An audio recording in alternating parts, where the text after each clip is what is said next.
Alright, so we finally reached what most Resident Evil fans would consider to be the worst game in the entire franchise, or the worst of the mainline entries if nothing else. The infamous Resident Evil 6.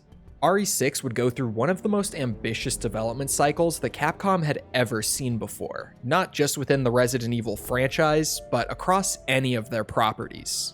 The project would be directed by Eiichiro Sasaki, the same director who oversaw the development of the Outbreak games back in the early to mid 2000s. And one of the lead producers on the project stated in interviews that this was going to be the ultimate horror entertainment. Various members of the team would also emphasize in interviews that Resident Evil 6 would be a balance of, and I quote, all things that people love about the series, with it eventually being revealed that the game would feature a total of 4 campaigns, each with their own characters, storylines, locations, weapons, and more. Capcom would end up pulling together a development staff of over 600 developers to work on the title, and while we still don't know what the exact budget was for it overall, it was confirmed to be the most that Capcom had ever spent on the development of a single project, and is still estimated to be at least one of the most expensive games they've ever made to this day. All of this effort would ultimately result in a game that, for better or for worse, is still the largest Resident Evil game ever made.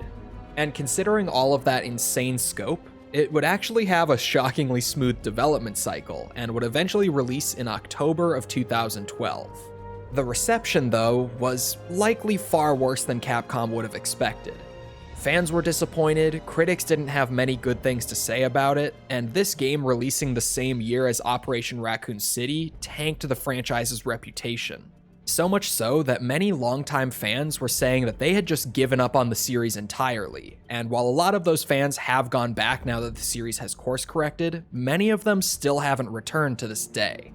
But over this last week, I've sunk a little over 30 hours into the game after not really touching it much since its initial release back in 2012, and I've come away from this fairly extensive revisit with a ton of complicated thoughts on the game.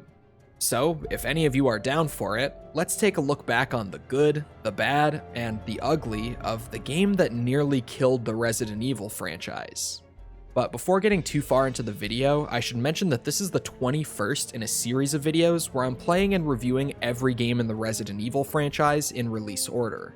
You don't have to have seen the other videos in the series in order to enjoy this one, but I would definitely recommend at least checking out my videos on Resident Evil 4 and 5 first, as those games along with 6 sort of end up working as a trilogy, so I'm going to be referencing the design of those games as well as my personal thoughts on them quite a bit while talking about RE6. So for those of you who are interested in checking those out first, I'll have the full series playlist in the description below. But with that out of the way, Resident Evil 6 is a third-person shooter developed and published by Capcom for the PlayStation 3, Xbox 360, and PC in 2012. Like I mentioned earlier, the game's story is split into 4 different campaigns, which are all fully playable in co-op with a partner, much like Resident Evil 5's story was. As I've done for the other games in this retrospective, I decided to play through the game in co-op with my girlfriend in order to get Capcom's intended experience. So I won't really be getting into things like partner AI or anything else that's exclusive to playing the game in solo in this video. But to start things off properly, let's just talk a bit about each of the campaigns. The first campaign on the list is the story of the returning fan favorite Leon Kennedy, as well as his new partner Helena Harper, who is also a US Secret Service agent. Leon's campaign largely revolves around a zombie outbreak in a large city that's the result of a new virus known as the C virus being released onto the population. As his campaign goes on, we learn that this new C virus was researched, created, and intentionally unleashed by an organization calling themselves Neo Umbrella, which naturally sets off some major alarm bells for Leon.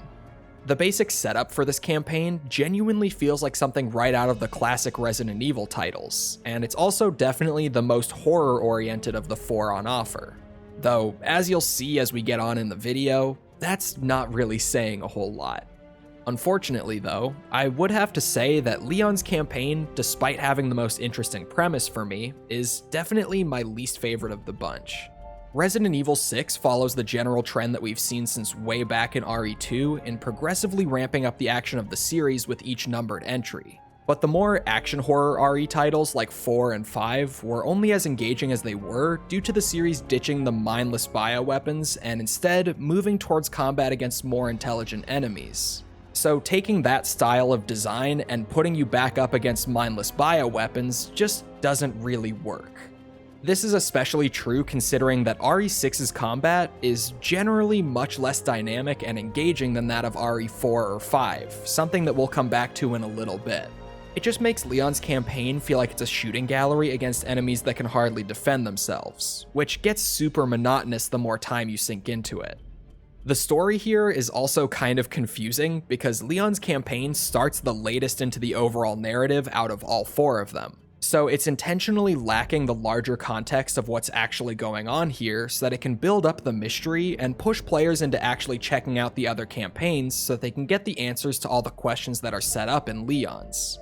So ultimately, I think that Leon's campaign has an okay story, but by far the worst gameplay of the bunch, and seeing as I'm primarily a gameplay guy, it's definitely my least favorite campaign on offer.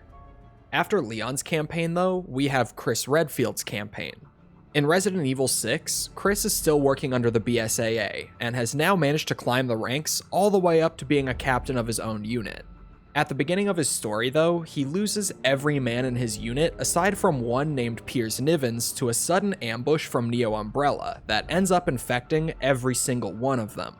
This puts Chris on a quest to avenge his men, and Piers ends up going along with him to try to keep him in check and prevent him from going too far off the deep end. This quest for revenge brings Chris and Piers to China, where another C-virus attack has taken place only shortly after the one we saw in America during Leon's campaign. During this attack in China, the game introduces us to the Juavo, a new form of bioweapon similar to the Ganados or the Magini from previous games that Neo Umbrella has engineered using the C-virus. That might seem a bit confusing at first, since the virus apparently can make both mindless zombies and intelligent mutants, but lore-wise, it actually comes down to how the subject is infected. If a subject inhales the airborne fumes of the C-virus, you get zombies, but if you inject the virus directly into a subject's bloodstream, you get a mutation that results in the Juavo. These guys are absolutely insane as enemies, as they can mutate in combat similar to the Plagas mutations that we saw in 4 and 5, but to a much more extreme degree. You'll see mutations of the head, arms, legs, sometimes even the entire body. And in total, there are 15 unique mutated forms that a Juavo can morph into mid-combat. So they're pretty neat BOWs, all things considered, and I'm actually a big fan of them from a design standpoint. The one thing that I really dislike about the Juavo though is that they almost always use firearms. This is something that I talked about a bit during my RE5 video, but I really dislike when they give the BOWs in these games guns of their own, as it typically pushes the combat towards cover-based shooting, which just doesn't feel like Resident Evil at all to me. It's especially bad here because Resident Evil 6's cover mechanics are actually a downgrade from Resident Evil 5's. This is because they've changed the controls for it, and they're just really awkward. In RE6, you can only enter cover by standing near something you can take cover behind, holding down the left trigger to aim, and then pushing the A button to actually enter cover. This is already fairly awkward because while we do have a dedicated button to enter cover, which is nice, you have to be aiming your weapon in order to do so. And once you're in cover, you'll need to continue to hold down the left trigger the entire time, and use the left thumbstick to peek out and fire at enemies. But if at any point you take your finger off of that left trigger, your character will step away from the piece of cover. So if you've played pretty much any other third-person shooter where you stick to cover and then use the left trigger to pop in and out of cover, even like RE5, you're likely going to accidentally expose yourself to enemy fire a lot here in RE6 just due to muscle memory taking over. Despite these issues though, Chris's campaign is probably my second favorite of the bunch. Even though it might lean a little too hard into the cover-based shooting for my taste, the levels are still really fun, the Juavo are generally fun to fight, and I think that his story is significantly better than Leon's. It would likely be my favorite part of Resident Evil 6 if the next campaign on the list didn't exist. The third campaign in the game is actually that of an entirely new character named Jake Mueller. Jake is a mercenary who's actually working for Neo Umbrella when we first meet him, but just before he gets sent on his next mission, he and his fellow mercenaries are given some ejections to take by Neo Umbrella. This, unsurprisingly, turns all of them into Juavo, but for whatever reason, Jake is completely unaffected by it. This causes the Juavo to start attacking him, and just then, he's suddenly approached by a fully grown-up Sherry Birkin, who tells him that she's an agent working for the US government, and she needs him to come with her so that they can use the antibodies in his blood to create a vaccine for the C virus. This is a solid setup for Jake's story, but it's not what makes his campaign truly memorable for me. That would be the fact that throughout the entire thing, he and Sherry are also being relentlessly pursued by a large bioweapon known as the Ustanak. This is a former employee of Neo Umbrella's who was infected with a special strain of the C virus and specifically engineered to retain his intelligence so that he could be their greatest BOW yet. During the events of RE6, he's sent to hunt down Jake Mueller and bring him back to Neo Umbrella, as they want to use his special blood to create an enhanced version of the C virus that they can further weaponize. This leads to a really fun dynamic where both of the main parties involved in RE6's conflict want to secure Jake for themselves for essentially opposite reasons. And having this big hulking bioweapon that can't be harmed by traditional weapons hunting Jake and Sherry down always brings me back to playing RE3 and being hunted by the Nemesis.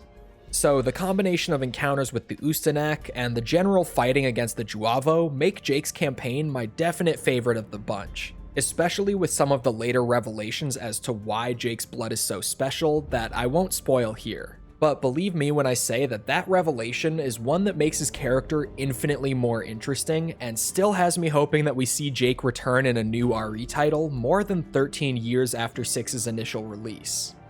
And last but certainly not least, the final campaign belongs to Ada Wong. And this one is especially interesting.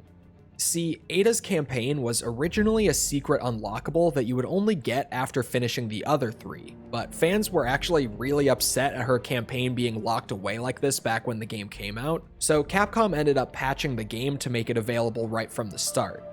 I really don't recommend playing her campaign before finishing up the others though, as it will majorly spoil some of the big mysteries that are set up in them. And hilariously, her campaign was also the only one in RE6 at launch that could not be played in co-op and was a purely single-player affair. But players also complained about this back at the game's release. So Capcom also had to patch this campaign to make it playable in co-op, and they did so by adding a totally new character to her campaign when played in co-op, who is known as Agent.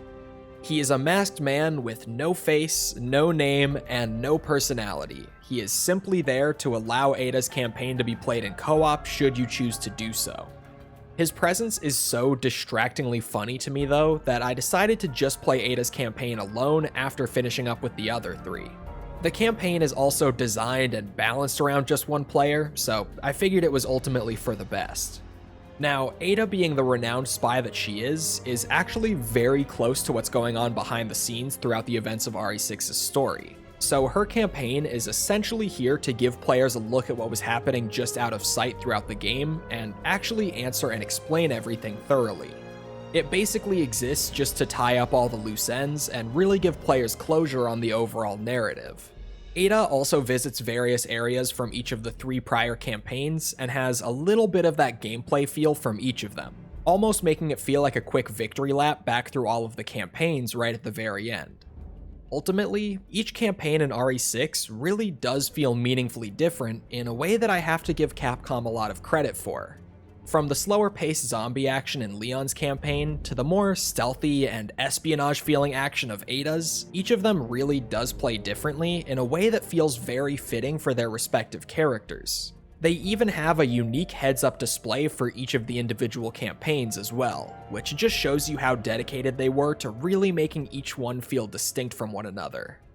All of the main characters will also end up crossing paths at some point throughout their campaigns in a way that's actually really fun, and we honestly get some of the best main character interactions here that we've seen in any RE game since probably RE2. My only issue with the characters crossing paths the way they do is that they reuse these cutscenes across multiple campaigns without even the slightest tweaks or adjustments made to them. So it kind of feels like the game wastes your time a bit when you see the Leon and Chris fight during Leon's campaign, and then watch the same scene again without any adjustments made for about 5 minutes while playing as Chris later. These scenes are so unchanged, in fact, that you'll even have instances where you see flashbacks from characters that you're not even playing as in your current campaign during these crossovers, which is just really silly. It's not a big deal, all things considered, but it really does get old by the time that you're wrapping up Ada's campaign and you've sat through like 10 repeated cutscenes by then. And as one final note on the individual campaigns, I have something that's a bit of personal preference, but one that I've felt pretty strongly about over the years. Ever since RE6's initial release, I've always felt that the individual campaigns rely too much on context from the other campaigns.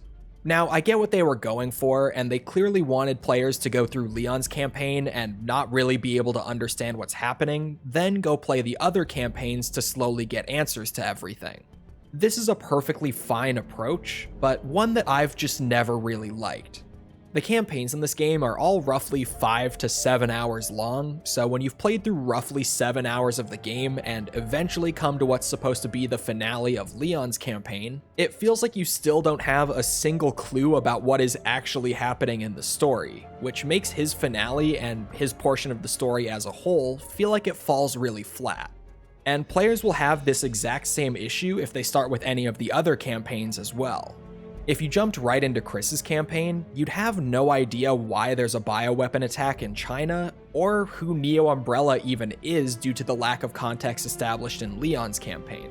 And if you started with Jake's campaign, you'd be entirely clueless about things like Leon and Helena's personal conflict with Sherry's boss, or Ada Wong's role in the story, which is properly established in Chris's campaign. It's all set up in a way where if you want to truly understand everything that's going on in Leon's campaign, you'll have to have also played through Chris, Jake, and Ada's campaigns prior to get the info you need.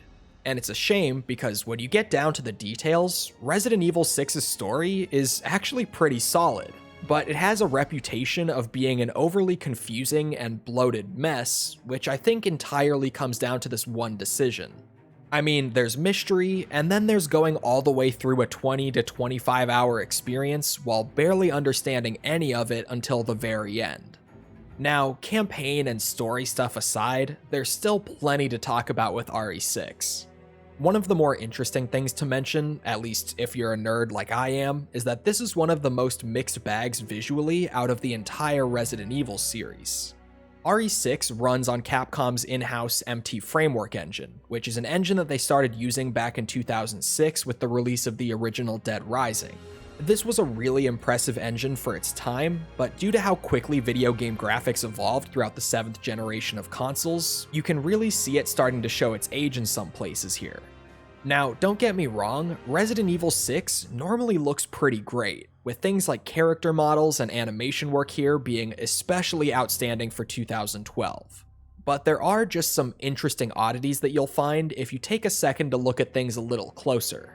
The first of these is that just about anything that you get close to in this game will have really muddy and blurry textures, even when playing on the PC version on maxed out settings like I am here.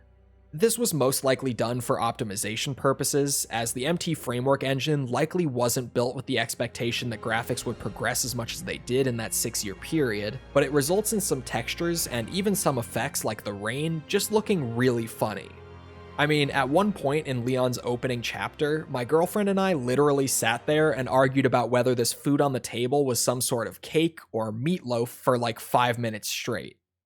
It looks like a giant meatball in one, and the other one just has asparagus. What? It's a meatloaf. It's not cake.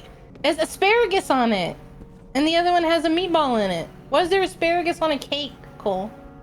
And the best part is, I don't even think it was a cake or a meatloaf. I just genuinely can't tell what it is.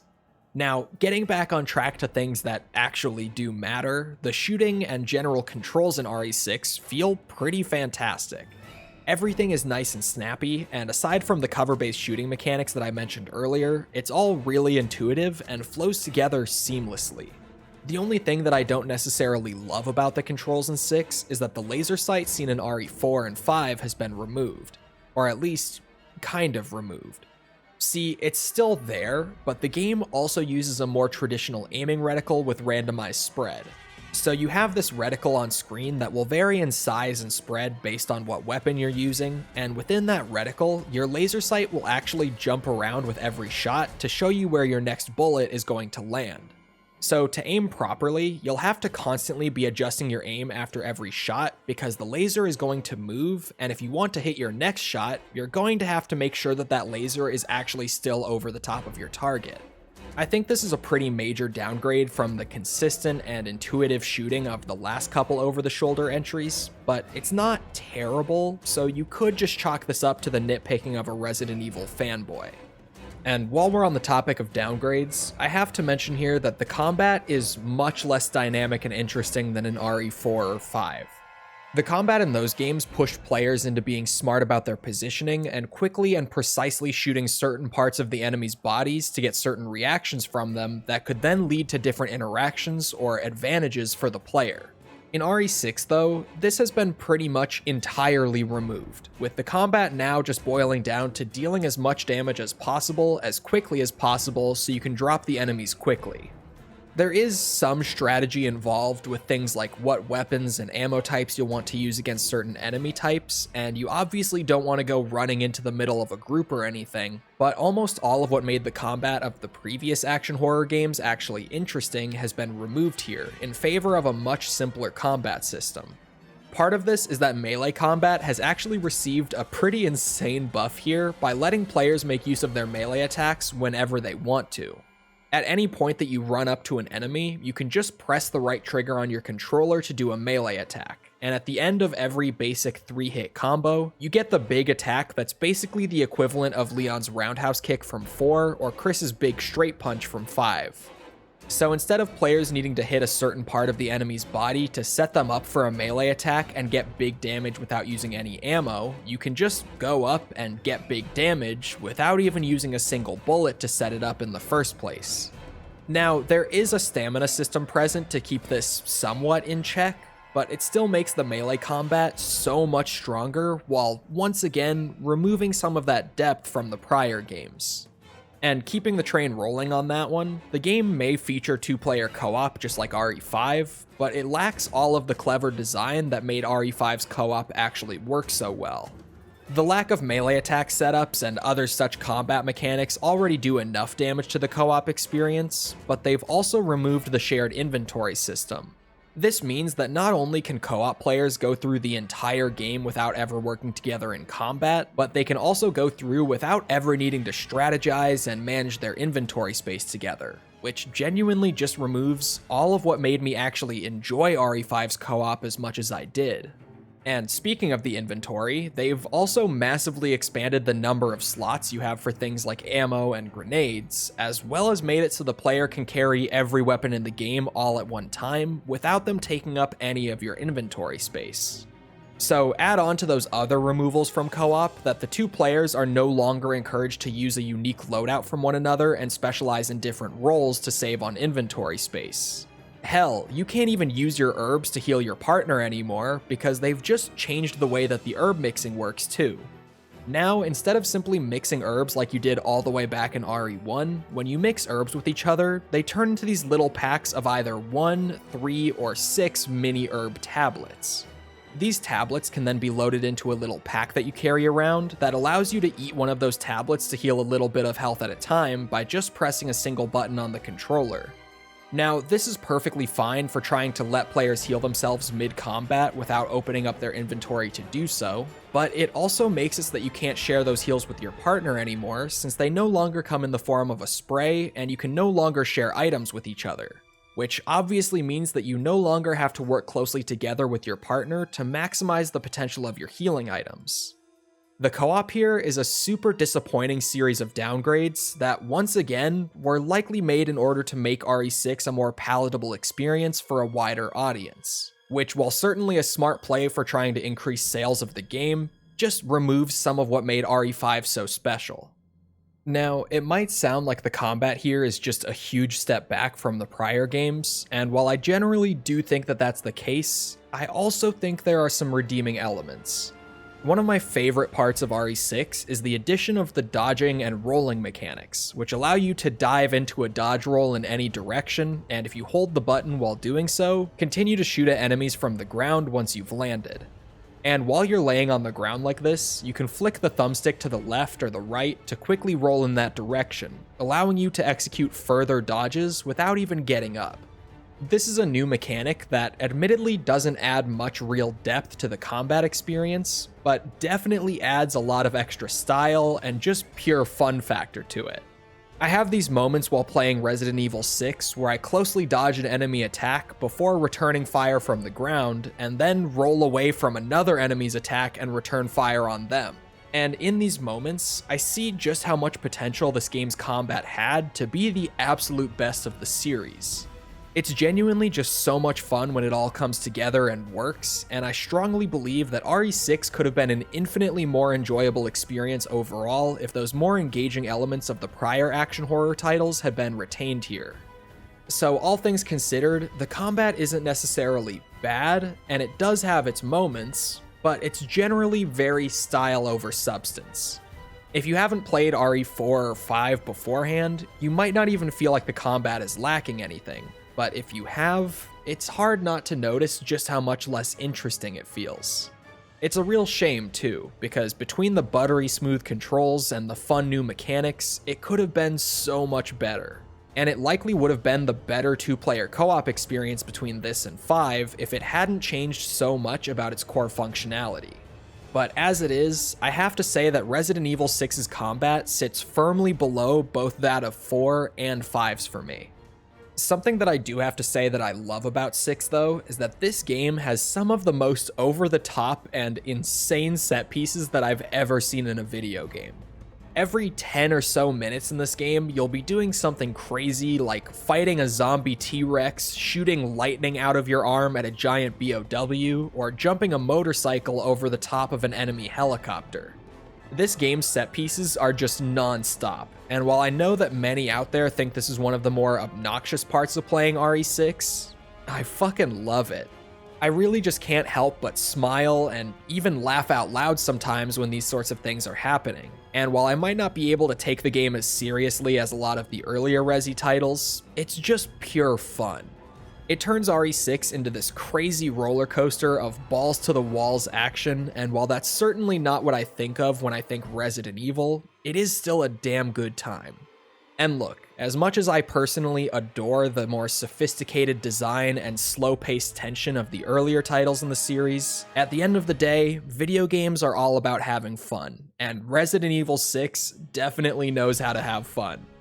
But as with everything else that I like in Resident Evil 6, there is something that I dislike about it as well. I've mentioned in my videos on RE4 and 5 that those games introduced QuickTime events to the series, and while I'm not normally a huge fan of QTEs, I didn't mind them in those games because they were used pretty sparingly. However, in Resident Evil 6, you can't take more than 20 steps in this game without getting a QTE. Nearly every object that you interact with in the world, QTE. Got hit by an enemy? QTE. In the middle of an awesome set piece? Constant QTEs. I went through my footage of a single chapter of Jake's campaign to see just how many were in one chapter of the game, and it genuinely averaged out to one QuickTime event roughly every 60 seconds. So while I don't inherently mind QuickTime events being there, RE6 goes well beyond the point of being annoying with just how frequent they are, and I feel like it really does take me out of the game at times. But one really surprising change to the game is that as you play, you collect currency along the way just like in the last couple mainline entries. But instead of using this currency to purchase weapons, weapon upgrades, or ammunition, you instead use it to buy skills. These skills can do simple things like just increase your firearm damage or your maximum stamina, or they can do more specific things like significantly increase your damage against zombies or allow you to find more ammo for your pistol. While playing, you can have a maximum of 3 different skills equipped, and while this system definitely attempts to add more progression to the game, it just doesn't feel very meaningful. All of these skills are minor quality of life upgrades at best, and they definitely don't feel as transformative as things like the weapon upgrades that we saw in RE4 or 5. It's also insanely grindy to try to unlock and upgrade even just a few skills, as I didn't even pull together enough currency to max out the level on the 3 basic skills that I bought over the course of replaying all 4 campaigns for this video. So while I can see what they were going for with this, I just don't think this is a suitable replacement for the progression of the prior titles. But I've been rambling on about this game for a while, and I'm sure that a lot of people have already clicked off the video, especially when I started saying some more positive things, so in the interest of wrapping this up, I don't hate Resident Evil 6. I'm just very mixed on it. I absolutely think that RE6 has its redeeming aspects and things to like about it, but with every single one of them, there's some weird design decision that then just drags that one positive point down. I actually think that the story here is pretty good, but it's told in such a terrible way that most people come away from it thinking it's an overly bloated and confusing mess. The combat has some awesome additions that are not only fun to use, but look super cool too. It's just also had most of its best aspects from the prior games removed here. They tried to offer something meaningfully different in every campaign so that every kind of Resident Evil fan finds something to love. But some of those campaigns fall flat on their face in the gameplay department because the game simply wasn't built for that kind of gameplay. Ultimately, it is a game that's a lot of fun, just for short periods of time, which is unfortunate because this game is really long, clocking in somewhere between 20 to 30 hours for a full playthrough. Is it a game so bad that it could have single-handedly killed one of the largest franchises in gaming? No. Is it the worst Resident Evil game ever made? Also no. But is it the weakest mainline Resident Evil title? Yeah, it definitely is. Despite that though, I really don't think that this game is all that bad. It's solidly enjoyable at times, and obviously it's easier to enjoy the game now that the series has course corrected, but it really can be a lot of fun if you just play it a little bit at a time instead of grinding it all out. It's a messy game, but it's also a fun game, and even though I don't personally love it, I hope that it can see at least a little more love among the Resident Evil community someday. So at the end of the day, I'm going to give Resident Evil 6 a 6.1 out of 10. Hey guys, thanks for making it to the end of another video. I hope you guys enjoyed, as I know a lot of you were looking forward to it for quite a while now, which, sorry, by the way. But if you did enjoy, feel free to go ahead and leave a like, a comment, a sub, share it with a friend who might enjoy it. Anything to help out with the algorithm, it really does go a long way, and I appreciate it a lot. And if you really enjoyed it and want to help out with making series like this one possible even more, feel free to check out my YouTube memberships or my Patreon, where you can get things like behind the scenes updates, early video access, and more. As always, a huge thank you to everyone who does contribute. It really goes a long way in adding a much needed safety net to this whole YouTube thing, and I can't thank you guys enough. But with all that being said, I'm going to get back to work on the next one, as we definitely have a really interesting stretch of Resi games coming up here. So once again, thank you guys for watching, and I hope to see all of you right back here for the next Resident Evil review.